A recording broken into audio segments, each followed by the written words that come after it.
Hello my friends, and welcome to today's video, which is going to be how to make my oatmeal bread.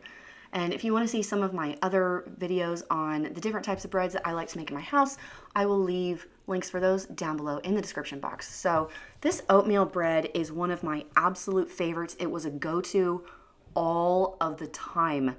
When I was first married and learning to make bread, I stumbled across this recipe. I cannot remember where I got it, but what you see me putting in here is 2 3/4 cup of warm water with 1/4 cup of melted margarine, butter. You can use oil if you want. I have 1/4 cup of dry milk, 1/2 cup of brown sugar, and 4 teaspoons of yeast.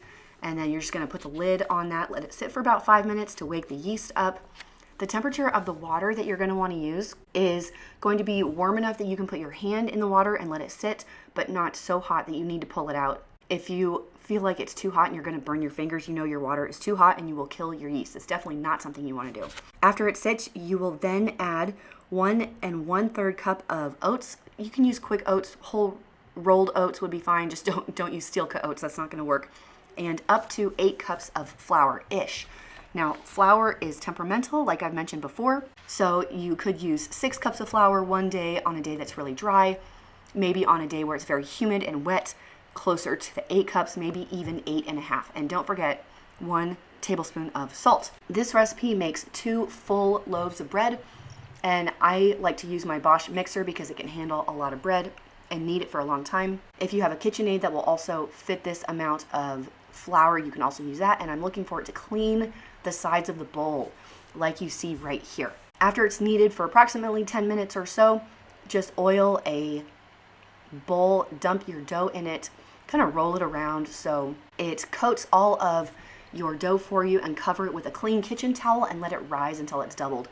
Depending on the temperature of your house will determine how long it needs to sit, 30 minutes, an hour, somewhere around there. My house is relatively chilly because it's cold in my area, so mine actually takes longer to rise. After it's risen, punch it down, dump it out onto a floured counter, and cut it into 2 equal parts. If you want to go pick up one of these dough cutter scraper thingies, I'll leave a link to the one I have down below. I've also heard you can pick them up at the dollar store for $1, which is amazing. I have no idea on the quality on that, as I've not been going to the store to check on things. You can go ahead and give these a quick knead and form it into loaf pans. I don't have any special technique that I use. I just kind of like mush them into a log form and put them into my bread pans. I really love these long skinny bread pans. I got these specific ones from IKEA, but I have found similar ones on Amazon, so I'll link those down below since I know IKEA is closed at the moment. I do put some baking spray on the bottom of those pans so they come out nice and clean. Cover it with your kitchen towel again and let them rise one more time. Then we will be sticking them into a 375-degree Fahrenheit oven for about 20 to 30 minutes, depending on your oven. I believe I turned mine on to convection, and it did take approximately the 25 minutes. But of course, everybody's ovens are different. Yours might be less or more, depending on how yours cooks traditionally. Once I pull mine out, I like to dump them onto a cutting board almost right away and brush the tops with a little bit of melted butter. And please try not to slice them until they've cooled for at least 20 minutes. If you try and slice it right away, they'll kind of like mush on you. And if you let them cool all the way, I know it's really, really hard to do that because the fresh bread smells amazing. They'll slice really nicely. This is my favorite bread for sandwiches. The texture is so fine. I can eat these just plain by themselves for sandwiches or as toast or anything like that. I really hope you give this bread a try. It is delicious. Okay, oatmeal bread is totally finished, and I should have sliced the top so it didn't like bulge out on that side. You see that? I've let this sit here for, I don't know, 20 minutes or so, so it's still warm. It's not gonna burn my fingers anymore, basically, and I can slice it without mushing the bread. And I do like to let my bread cool all the way before slicing it because it'll just hold up better and not squish. But this one's more of a sturdy bread than the French bread that I just made. This one's gonna be more like a sandwich bread and that kind of thing. Like I mentioned earlier, I use the long skinny pans. You could totally make this using regular size bread pans. They'll work just the same, but I did wanna show you the texture of the inside. Make sure you cut bread with a serrated knife. Slices really nicely that way. You see this end piece right here? That's my favorite piece. Okay, here's the texture of the bread. You see all the teeny tiny little holes? This bread is so good for sandwiches. It's nice toasted. I love to do like a turkey sandwich on these. It smells a little more, I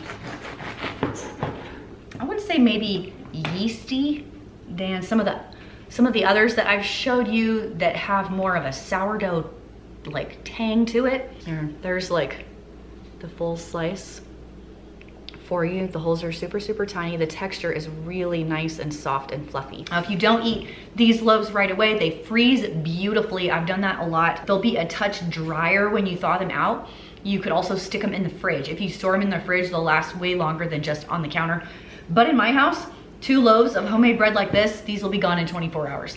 So typically when I make homemade bread, I will double this batch and make 4 loaves because I know they will go to town in the first day because they're like, oh, warm homemade bread out of the oven, woohoo! And they turn into crazy people. They eat it like they've never seen food before. Like if you've ever given a dog food who only gets fed at certain times of the day and they're like, that's what it's like when I make homemade bread. It's ridiculous. But I am trying to stick to the 2 loaves so I can make different kinds of bread and show you different varieties that you can make at home.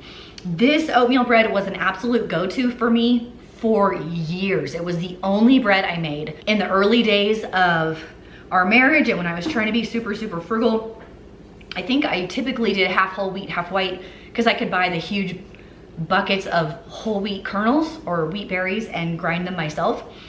Today I just went with a regular white, but if you wanted to go half and half, you'd probably need more water or less flour, as whole wheat tends to soak up more water than white flour does. That's the bread. You should totally try it. So delicious.